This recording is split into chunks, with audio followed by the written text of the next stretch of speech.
Salut là-bas. Moi, le commandant du bataillon Vostok, Alexander Khodakovsky. Les forces armées de la Russie ont changé de tactique, dans une opération militaire spéciale. Maintenant l'armée russe évalue l'ennemi de manière plus réaliste, et applique des méthodes atypiques. La rapidité des décisions a conduit à une certaine compréhension, une attitude plus sobre et réaliste à ce qui se passe. Il s'est avéré que, si vous le souhaitez, nous pouvons améliorer l'organisation du combat. Nous pouvons appliquer des méthodes atypiques pour l'armée, a-t-il commenté, dans une conversation avec le journal Komsomolskaya Pravda. J'ai également noté qu'auparavant, les forces armées russes surestimaient les forces ennemies. La Russie a lancé une opération militaire spéciale en Ukraine, par décret du président russe, Vladimir Poutine.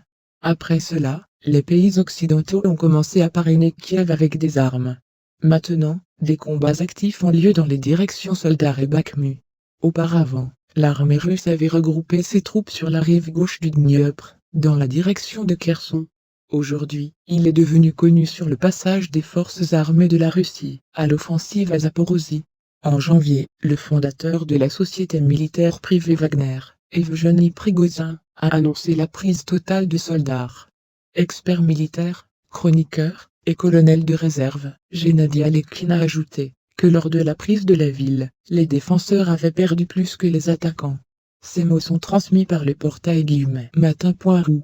Le 20 janvier, à la tête de la DNR, Dunay Pushil a déclaré que Bakhmut serait pris dans un proche avenir. Amis, la chaîne a besoin de votre attention, le soutien financier nous aidera beaucoup. Détails dans la description. Likez et abonnez-vous à la chaîne. Au revoir.